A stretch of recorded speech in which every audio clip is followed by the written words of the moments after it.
Good morning, good afternoon, good evening, wherever you are. Welcome to this show. In this live video, we are going to talk about how to help your dog to overcome separation anxiety. I'm going to also answer your questions if there are any. But let's just jump in and start with this lesson. I want to make sure that you get something out of this live session because I see a lot of dog owners are having challenges with their dog regarding separation anxiety. So if you have any questions, feel free to type your question in the chat area. I'll be happy to answer them today in my office, and I'm going to be explaining and sharing with you regard information regarding separation anxiety in dogs. So welcome, thank you for being here. We're going to start with, first of all, learning about causes of separation anxiety. By the way, if you have a dog who's suffering from separation anxiety, please let me know in the chat area. Let me know if your dog is suffering from separation anxiety. How is it? How is it? And what are the challenges that you're having? So, if you're watching this on a replay, go ahead and uh, share your thoughts and also your feelings and emotions and your challenges in the comment area. So let's get started. So what are the causes of separation anxiety? So I'm going to share with you about five or six of them. Uh, First of all, it's mostly due to change in environment. When, for example, most dog owners they go from one area, from a house to another house, one location to another location. These changes like that can trigger dogs to have that sensitivity. They start feeling a little bit, how do you say, they miss the previous home. It's very interesting to understand that dogs are very sensitive creatures. We don't really uh, give credit to them how sensitive dogs are. So when dogs are very as as an animal, because they are sensitive, little changes can make a big difference and can affect their emotions and feelings. So once you understand this, I think it will start to make sense throughout the today's lesson, how to actually understand our dogs and how to help them to deal with their anxiety. Just going to turn off my notification. I'm getting some notifications. All right. So understanding that, first of all, for example, you move houses or something like that, that can uh, affect your dog, especially if you have a sensitive dog. Dogs are in general very sensitive, so there are low sensitive dogs and also high sensitive dogs. You know your dog more than anybody else. Now, the other reason could be because you change your schedule. So if you are, for example, this happened especially and specifically during the pandemic, that many dog owners, they started staying home and then they started, for example, adopting dogs from shelters, and then after a while everything life went back to normal, and then these people, they had to go back to work, right? They had to start living normal life. So now the difference was that they had dogs in their lives, and then when they go back to their lives, what happens is the dog says, you're not home anymore, or you're home less than before. So that triggers that um, anxiety in the dog, right? Uh, Now, the other thing is, this is very important too, is when a dog has been traumatized. Um,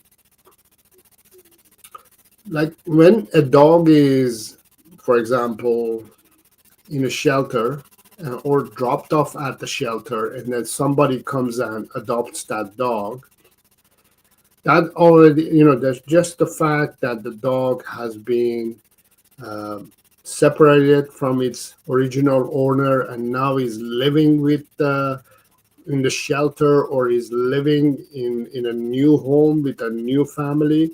That itself is traumatic for the dog, because what happened now is the dog um, lost connection with its original um owners, right?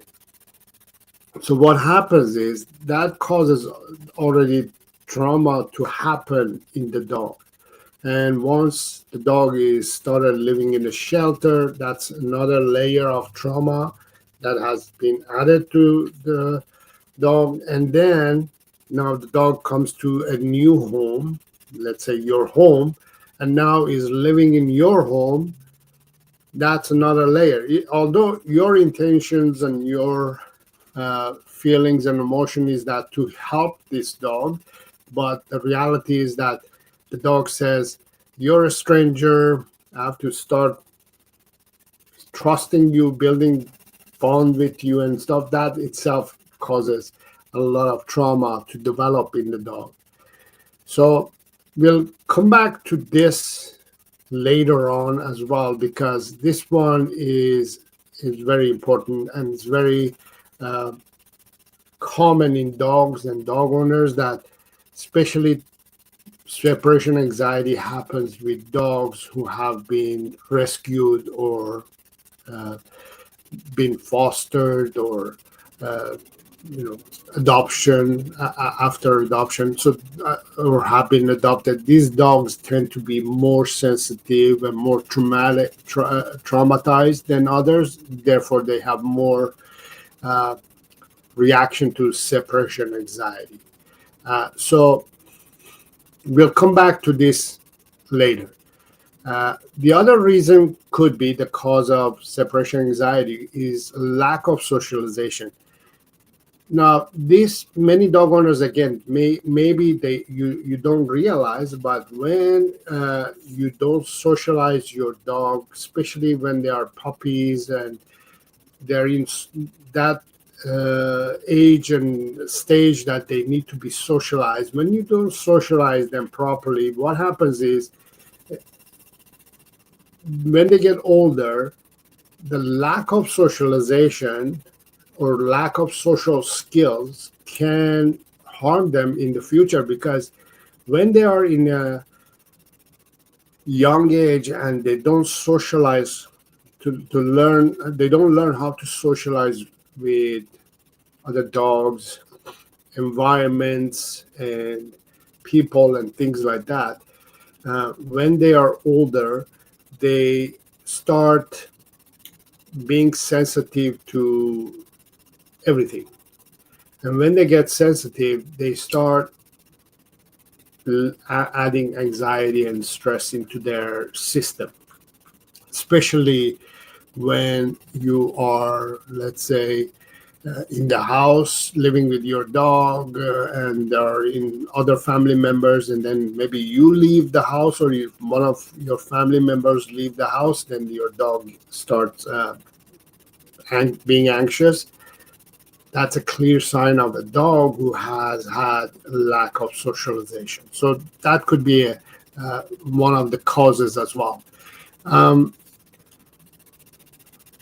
the other trauma traumatic reason, I would say, that causes dog to have developed separation anxiety is a dog could have had, as I said, in the previous example, that a dog in the previously could have had negative experiences when it comes to anxiety related to separation from its owner, right? This will come back over and over. This idea that dogs are very, as I said, sensitive creatures, but they are also, remember that dogs have been bred and designed by humans for humans. So what happens is dogs are very connected to humans, more than I would say they're connected to other dogs, because we bred this sensitivity, this idea in the dog. They have these cells in their system that they are activated when they are living with humans. They're more excited to live with humans than they are more excited living with other dogs or other animals in general, overall. Um, 10,000 years ago, when we started to domesticate wolves and we domesticated dogs, we created this breed of dogs that they can, be trusted by humans. We started building uh, all these in the dog. We wanted the dogs to be trusting us, be very connected to us, be with us, uh, and also we wanted to be with them. So we kind of embedded all these information in their genes. So they are very connected to humans, especially the first humans that a puppy is introduced, especially if that human who has been introduced to that puppy is super nice and kind and gentle and loving human being, right? What I mean by that is, if that human hasn't been abusing that dog and is not treating that dog puppy bad, that that dog, that puppy is going to fall in love with that human, specifically that human. And then, let's say years later or months later, this human, unfortunately, something happens, and this human says, you know what, I can't take care of this dog. I have to send it to the shelter and have to give up on this dog.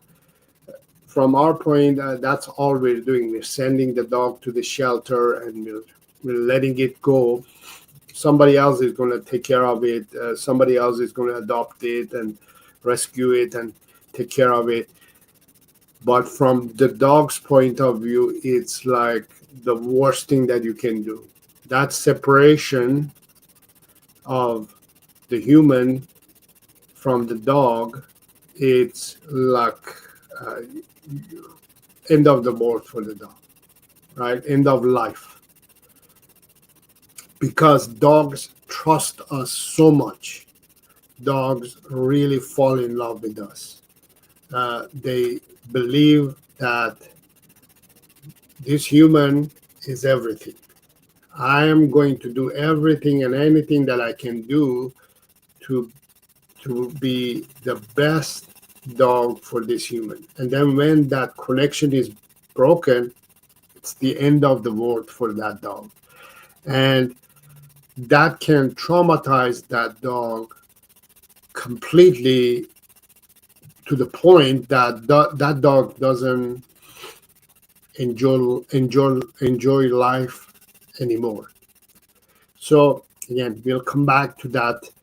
This is very important, and if even if you have a dog who hasn't, who you have gone and got it from 8 months, 8 weeks old, and you had it from the puppy, and then you raised it, and yet your dog is suffering separation anxiety, there must have been some form of trauma developed in the beginning of your relationship that is causing this to happen now. We'll talk about it a little bit more in details coming up.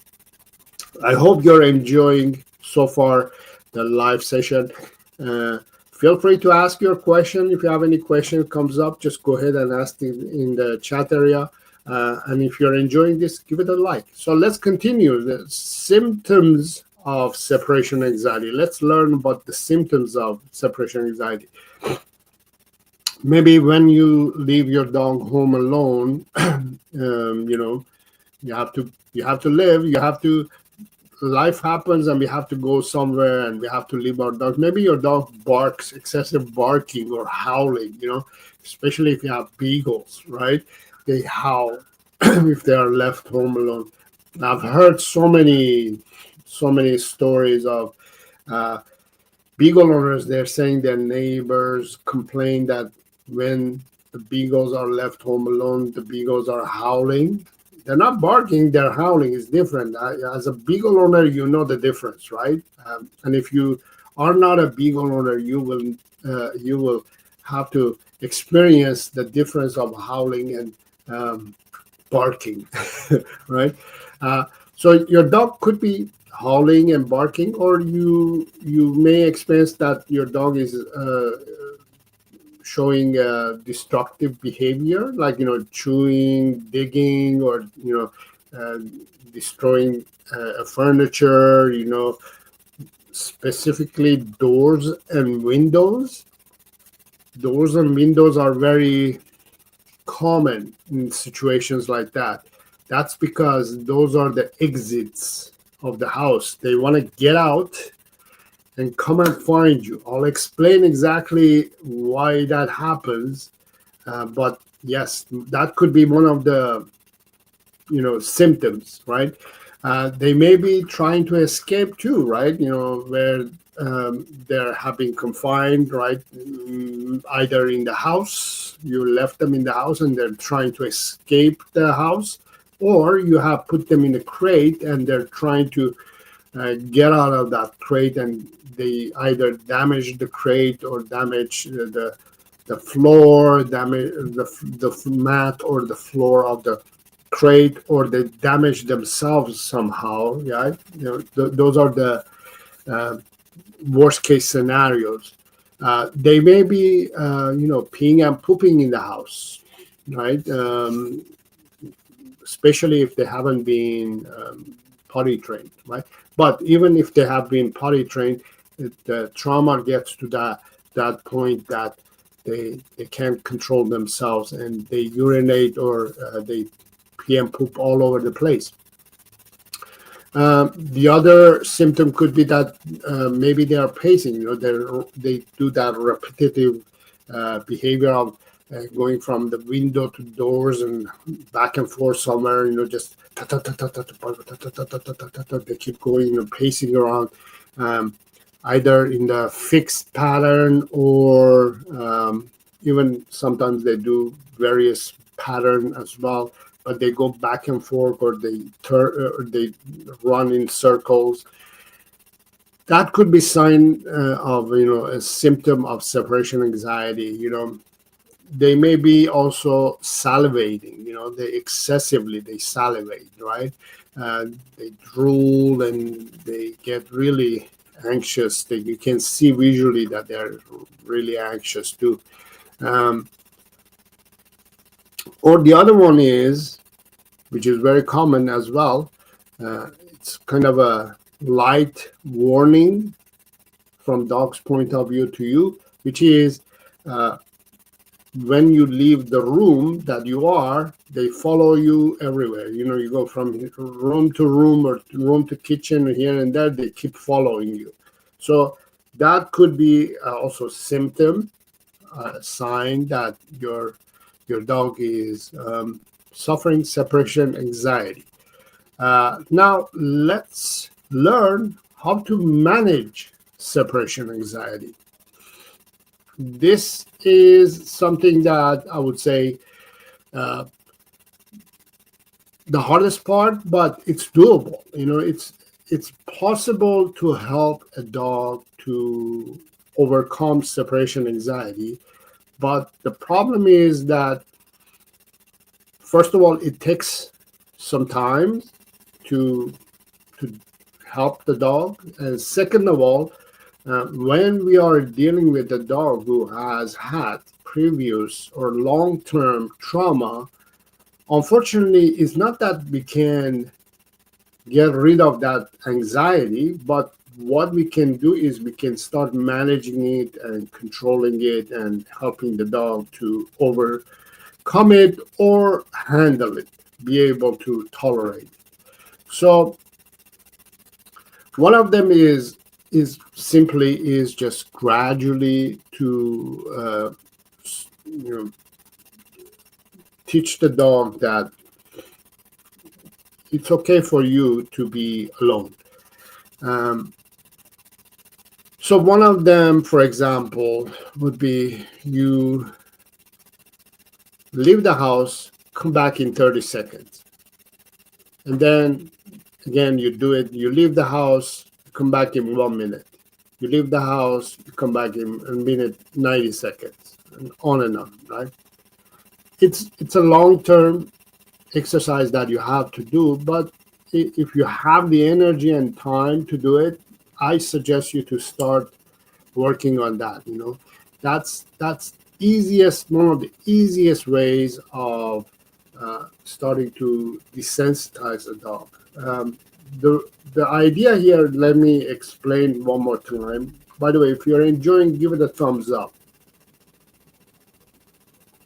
And if this is helping you in any ways, give it a thumbs up and let me know in the comments area or the chat area what you feel. As I said, dogs have been bred and designed by humans for humans. So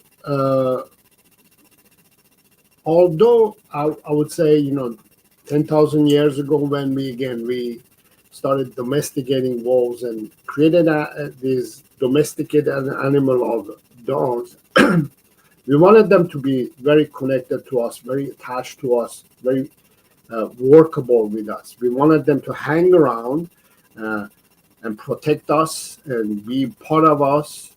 So we embedded this information in their cells, right? So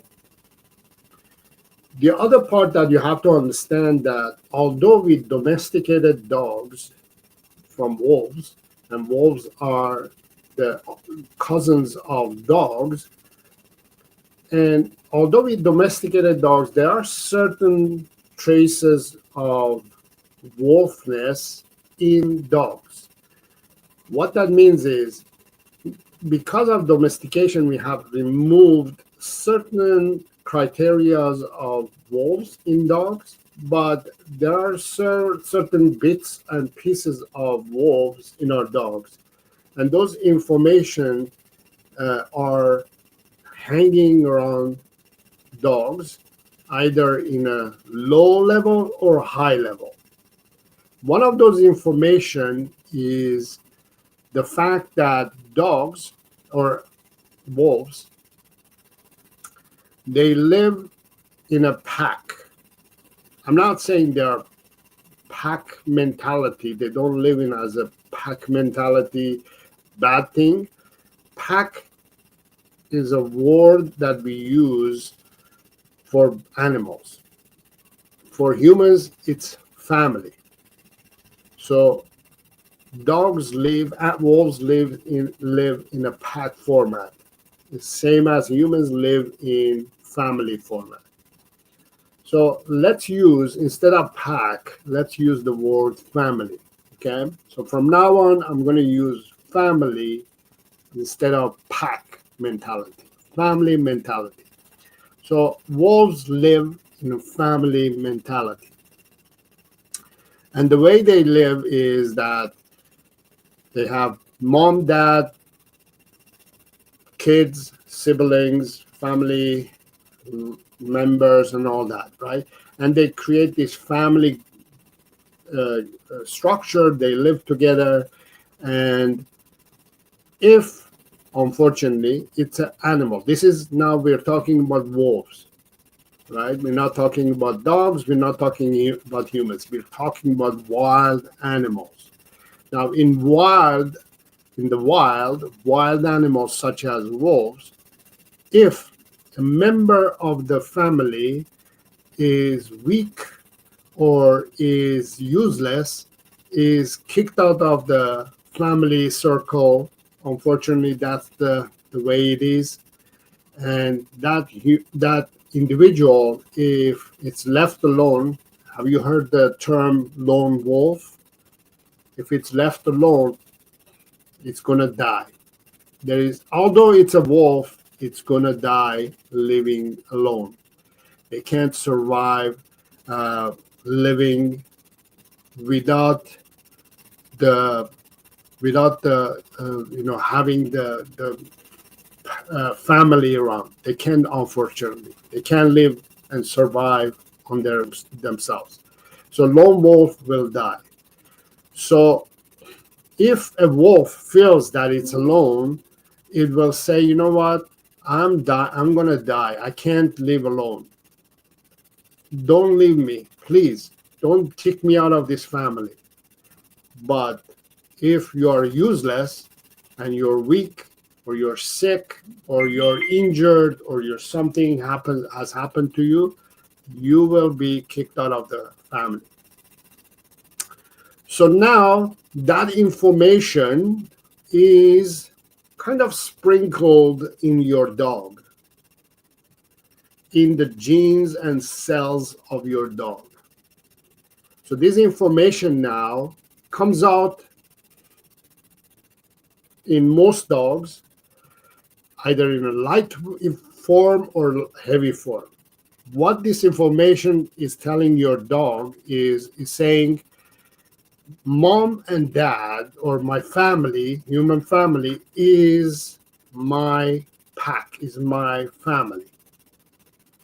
And when you leave the house, like you go out of the house and your dog is staying home alone, what this triggers in your dog is, oh my God, I'm left, I'm gonna die. I'm not gonna be able to survive this. I'm gonna suffer and I'm gonna die. So every time you leave your dog home alone, that's what they're thinking. They're thinking that it's the end of the world. I'm gonna die. I have to come up with a way to survive. They start destroying the house. They start destroying windows and doors to get somehow back to the pack, back to the family. They want to get out and find you and reconnect with you. So when you understand this concept in your dog, first of all, it gives you that understanding that, wow, that's what my dog is thinking every time I leave it alone. Whether your dog, is adopted or not, that's what is happening. Now, you can teach a dog to tolerate the separation, and I'm going to share some information that you can learn how to teach your dog to tolerate separation. But you have to work on it. You have to teach it. You have to have that communication with your dog, so your dog kind of knows what is happening, other than thinking it's the end of the world, right? So that's one of the exercises that you can do. Start, as I said, leave the house for 30 seconds, come back. Good boy, good girl. Nothing big deal happened. Nothing major happened, right? I'm back, right? Then you leave for a minute, come back. Good boy, good girl. Nothing horrible happened. I'm back, right? So the dog learns, oh, okay, human goes out. Oh, yeah, comes back. Human goes out, comes back. Oh, yeah, nothing big deal happens when that human leaves. So that's one exercise that you can do. It's called desensitization. But it requires you to be committed to do this exercise over and over for long term to do it. You can also create a safe space for your dog. If you know that your dog, for example, is suffering in the house, one of the things that you have to understand, dogs love smaller spaces. They don't love big spaces. Big spaces are good for active dogs that want to run around and have a good time. But when dogs are in rest state, they love to have smaller spaces. So the smaller space you create for your dog, the better it is, right? Now, the smallest space that you can create for your dog is great. But in most cases, some dogs, they do suffer being in there because, again, they injured themselves. They destroy the crate somehow to get out. But if you have done your exercise, first exercise, you will have better chance to help your dog. So what I mean by that is, if you have exercised the first solution, which is going in and out and just practicing that, and then on the day that you have to go out, you put your dog in the crate, your dog is going to have a better chance of tolerating it. But if you have the entire house, the dog says, oh my God, the entire house is empty, and I have so many options now to get out of this house. There are upstairs, downstairs, basement, doors. All these windows and doors are exits for me. So you're overwhelming your dog with options. And then you're giving too much space to your dog to roam around and panic and, pace in the house. So therefore, you don't want to give them too much space, right? So you want to make small space as much as possible. Even in a laundry room is smaller than the entire house. For example, you put the dog in the laundry room, close the door. Hopefully that would help the dog to tolerate the environment, the situation a little bit better. The other thing that you can do is try to stimulate your dog, especially if you are planning to go out. Before you go out, you stimulate your dog physically, mentally, emotionally. So your dog is kind of, I would say, I don't want to use the word exhausted, right? I want to use the word stimulated more than exhausted. Now, let me share with you. I mean, I'm sure you know this, but if you're a regular viewer of mine, probably you know this. I focus on providing dogs 5 essential needs. If you provide these 5 essential needs, you will have a better chance of, stimulating your dog in a better way. So, especially when it comes to separation anxiety, you need to focus on these 5 essential needs.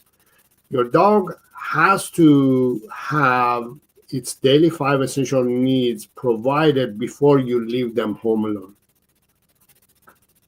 Basically, if you provide your dog's daily 5 essential needs before you leave the home, your dog is going to have a better chance of surviving.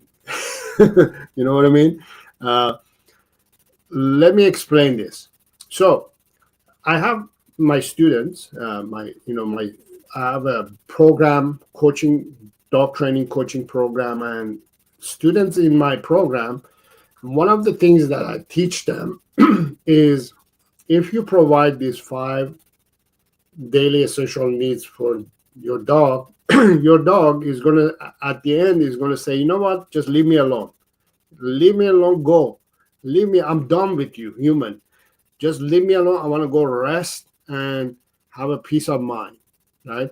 I want to go and relax. Just leave me alone. Because your dog, its needs has been provided. You have exercised the dog, so the dog physically has been stimulated. You have trained your dog, so your dog has mentally stimulated. Yes, my students and even me, I train my dogs every day. You think training is bad, But training is not bad, especially for dogs who are suffering separation anxiety. Training is so good. I'm not talking about, sit, stay, and then treat, and just teaching them how to sit and stay and come.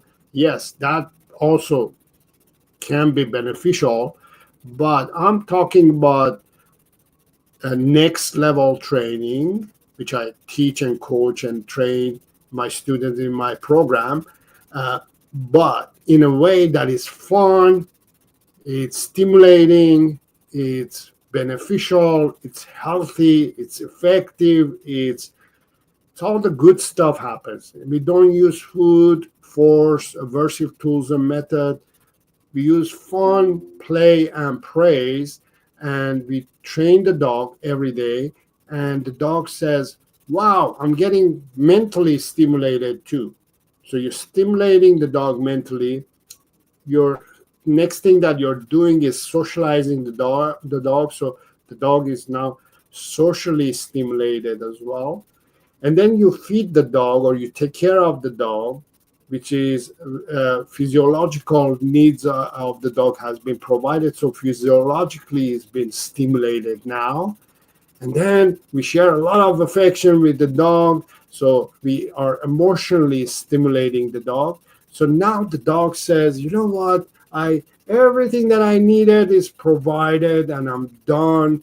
And I just need to go in my crate or in my bed and just sleep and have a nap. Human, you do whatever you want. Leave me alone.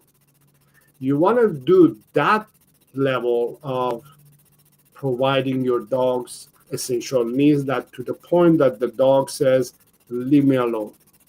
So for instance, my dogs, these two, I try to provide their daily essential needs every day.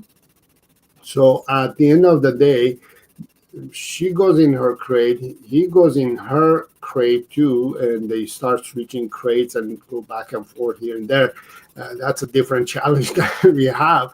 But at the end of the day, they say, you know what, just humans leave us alone. We're done. We just want to go in our bed and sleep, right? So when you create that environment and that type of lifestyle for your dog and that type of situation for your dog, uh, then the anxiety lowers. So especially if you have a dog who has separation anxiety, you want to literally stick to the books and provide additional forms of levels of stimulation for your dog. You have to stick to the book and do exactly what the dog needs. So therefore, they're nicely stimulated. Now, the other thing that you can do is maintain a consistent routine, so-called. Um, Try to what is the word that I'm looking for? uh, I'm having a mental break, not pause. I'm having stimul. Consistent routine is basically what's the word that I'm looking for? I can't remember the word that I'm looking for. So if you are consistent, so for example, every day this happens, right? Like, you wake up, you walk the dog, you exercise the dog, you train the dog, you play with the dog, you um, feed the dog goes, does its business routine every day. And then, like for example, my dog, going to give you an example of one of my dogs. So I'm going to pick Annie. So she wakes up in the morning, goes exercise, and then she rests, and then we do training, and then she does her business. Um, and then she gets a breakfast, then she has a nap, and then Later on, we go for exercise, do a little bit of training. Um, she does her business again if she has to. I know her business routine. And then she um, rests, and then we do it again. Nowhere. We have this routine that is going on every day, right? Now, if I change the routine, and next day we pack the car and start going for a trip, and even though in my mind we're going for a trip, but in my dog's mind I'm changing the routine. uh, Something different is happening today. Why are they not sticking to the routine? That causes anxiety and stress. And when you change the routine, you're automatically unwillingly, unwantingly, you're stressing and causing stress and anxiety in your dog. So you want to stick to the routine. The other thing is, you know, when it comes to training your dog, you want to use definitely positive reinforcement. Now, I'm not saying, don't ever say no to your dog, don't ever be negative to your dog. I'm not talking about that, but try to be positive even if you're trying to be negative to your dog, teaching negative things. I always talk about this in my channel. I have lots of videos that I talk about this, but the idea here is not to use negative reinforcement, because most most dog owners, when we talk about negative reinforcement, they use the wrong method, the wrong way of using the negative reinforcement, and they actually punish the dog. They physically and mentally and emotionally they drain the dog. That becomes a very negative uh, situation for the dog. And what happens there is the dog starts developing anxiety and stress. And when they develop anxiety and stress, you're adding another layer of negativity in their system. And then that can lead to, helping the dog to even be more sensitive to separation anxiety. So you don't want to, I'm not saying again, don't be negative to your dog. Be negative, but in a positive way, which I've explained and showed in my channel how you can be negative to your dog in a positive way. But the way I do it is, first of all, I prevent myself and my dog to make mistakes in order for me to negatively correct them or negatively reinforcing them certain. That's first step. Second step is that even if my dog does something that is bad, I don't punish the dog, because that is human mistake, is not dog mistake. The dog has made mistake because human has made a mistake and caused it to happen. So I'm not going to punish my dog for my mistake. I'm going to start teaching the dog not to make that mistake again. That's the idea, right?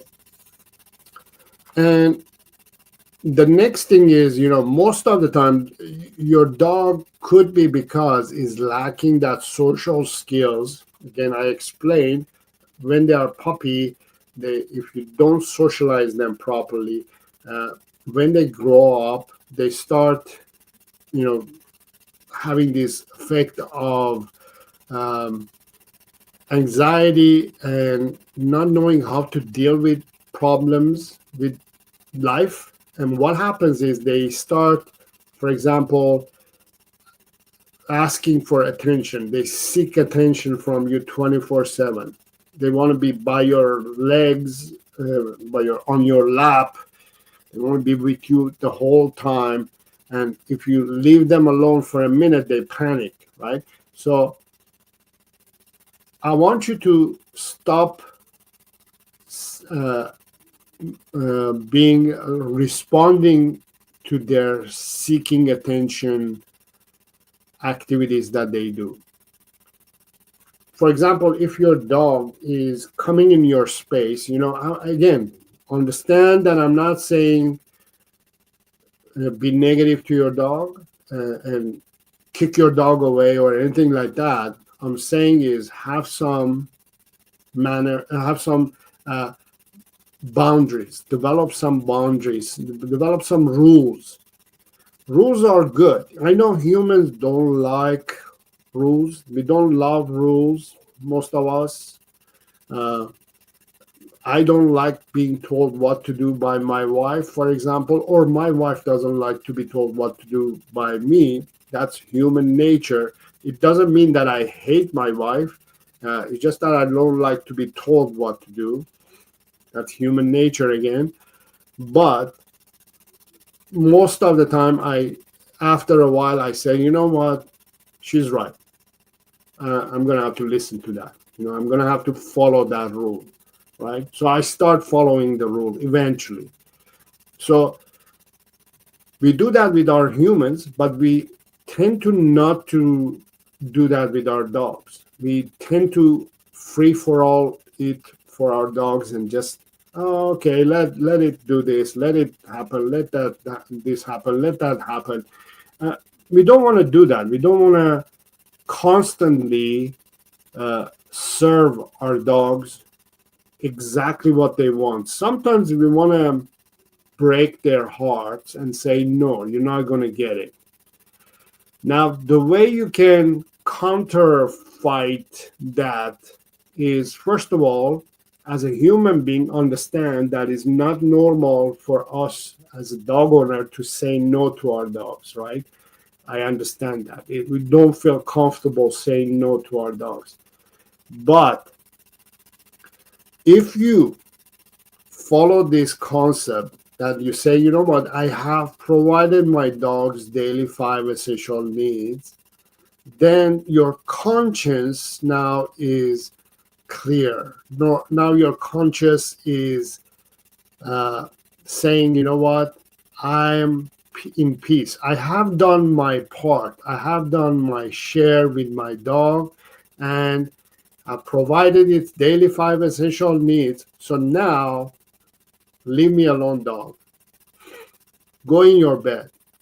I've given you everything that you needed. And that's called tough love, right?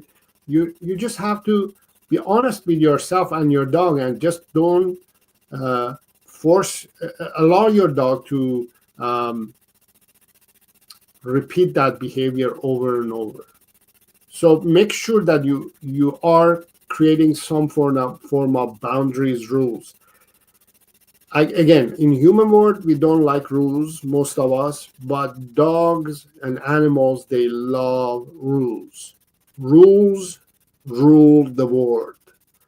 What that means is, if you understand animals, and if you understand especially wolves and dogs, there are rules. You don't do this, you don't do that. For example, you don't, as a wolf, you don't go in the open space and say, bark, woo, woo, woo, woo, make noise and run around and things, and advertise to other animals, hey, do you see me?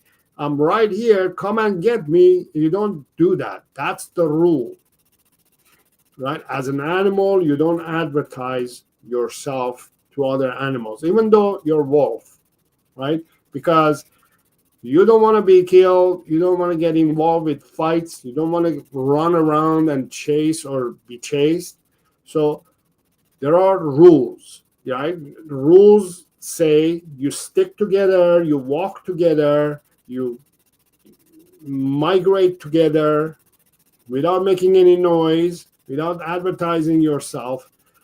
That brings peace and calmness. If everybody is following the same rule, then everybody's in peace and calm and safe. So setting up rules and boundaries for your dog is a great option. Most dogs who are suffering from anxiety, they're, especially separation anxiety, they're lacking boundaries and rules developed by their humans. And it's so important for you to set boundaries, because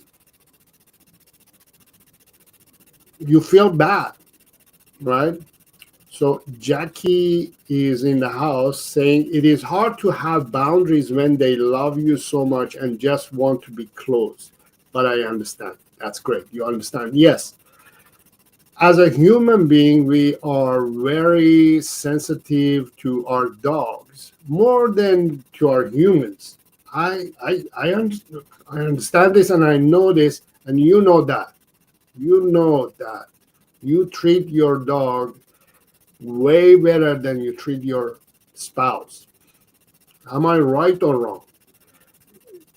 But you have to understand that your well thought conscious is causing, harming, and developing anxiety in your dog.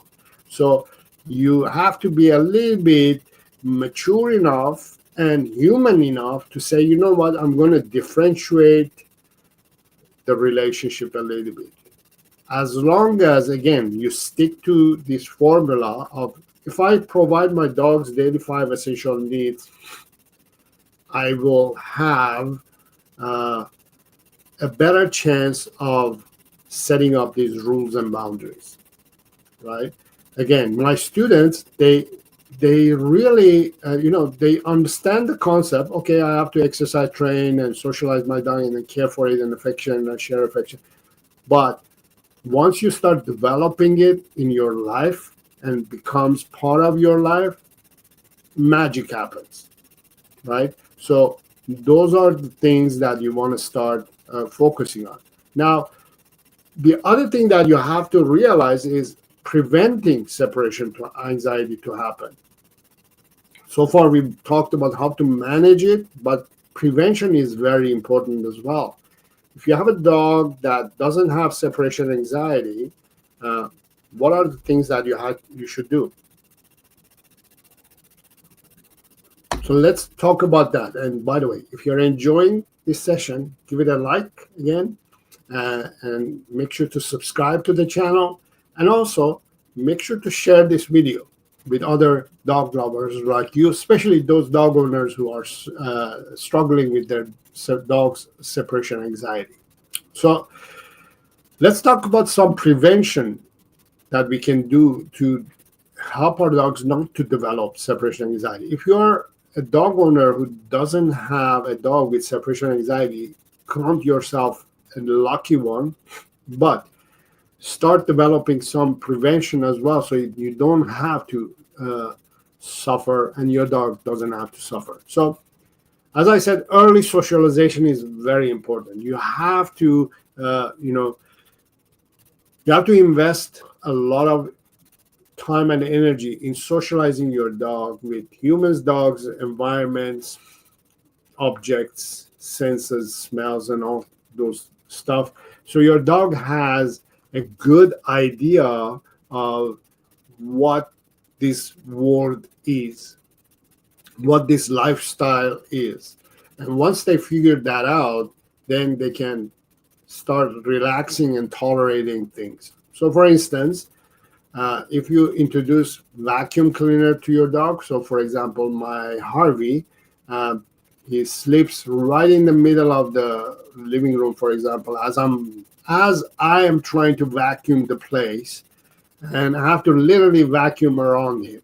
So the vacuum, loud vacuum, goes right in the front of his face, in his body. It doesn't care. It's deep in sleep. He relaxes. Actually, that reminds me, that is socialization that I've done with my dog. So what I mean by that is every time I've started vacuuming the house, I don't want my dogs to walk around because they come, in front of me and stuff like that. So I've taught them to go to sleep.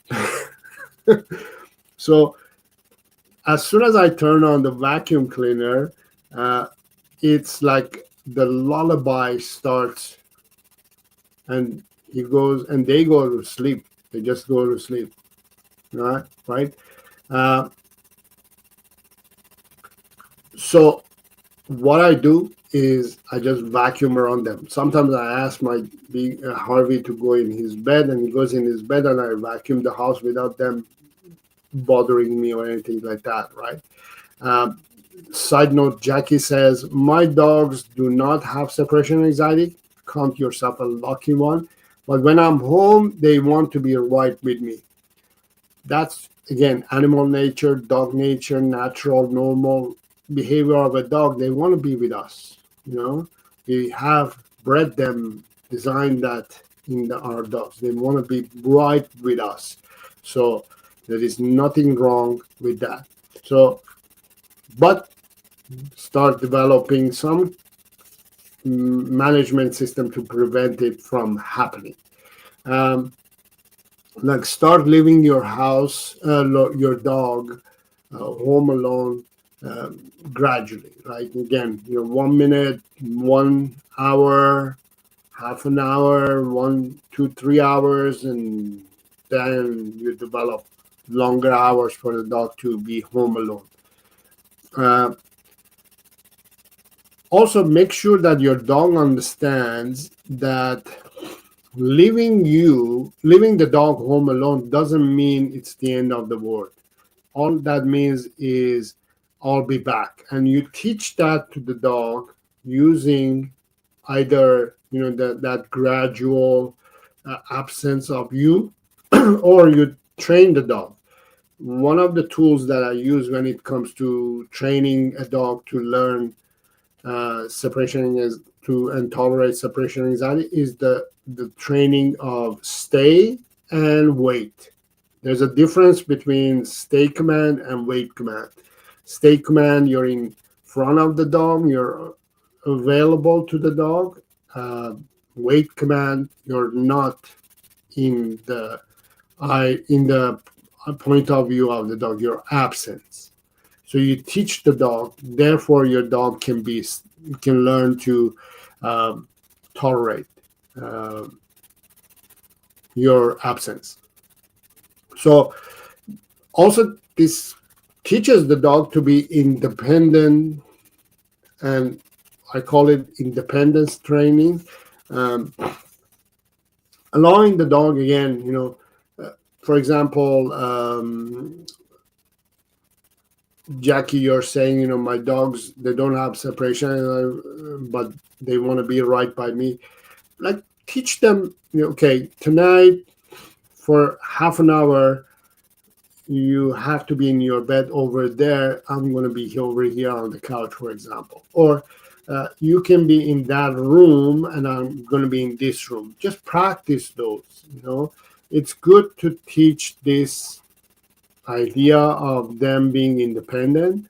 Uh, my dog, for example, we could be in the living room uh, watching something, and my dogs are in their room, in my room over here. We have a crate right there, so she comes and sleeps in the office while I'm in the living room.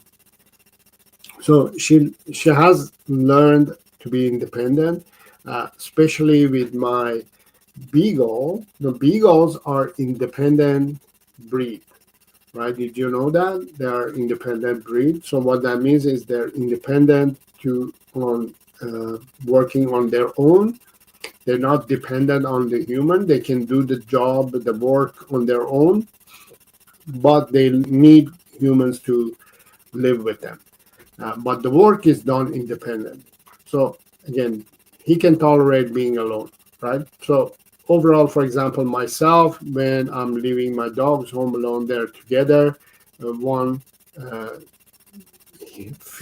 one helps the other helps the other. So they teach each other to be independent as well. Overall, if you have a dog who's very sensitive and very uh, needy, I would say, try not to leave them home alone. Avoid as much as you can. You can hire a dog sitter to come and sit while you're away. You can drop off your dog to somebody's home and say, look after my dog. That's not an option. And maybe doggy daycare, another option. If your dog is really sensitive and suffers separation, invest some money into looking after your dog while you're not available or you're not home. Now, the other thing that you can do is when you're leaving the house, don't make a big deal. Many dog owners tend to make a big deal when they're leaving. Say, "Oh, baby, I'll be back. I'll be back. Don't worry, I'll be back. I love you. I'll be back. Oh, I miss you." Don't do that. Don't be dramatic. Don't make a drama out of your departure.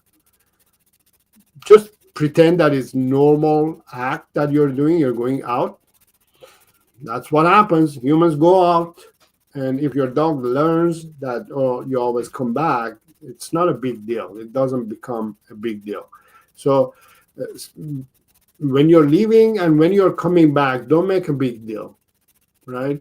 One of the things that we do with our dogs is every time we are going out, before we go out, we give them a good piece of treat that only comes out and is given when we leave the house. So they look forward to our absence. Oh, if the human leaves, we're going to get that goodie, right? So they look forward for our absence. So they celebrate. Come on, get out the house. Go out. So they celebrate that, and then we give them and we leave. We don't make a big deal. We just give them and leave. We don't say goodbye or anything like that. We don't make a scene. We just leave, and then they're fine. Now, next thing that I would suggest is improve your dog's diet. This is something that not many people talk about. The reason you want to improve your dog's diet to prevent separation anxiety is because if your dog is sensitive dog, that means its physical internal system is sensitive as well. So you want to feed a good, clean, healthy diet to your dog, so your dog has an opportunity to at least internally feel better, but emotionally they're going to need to improve as well, right? Where the way you can improve your dog's mental state is improving their gut health.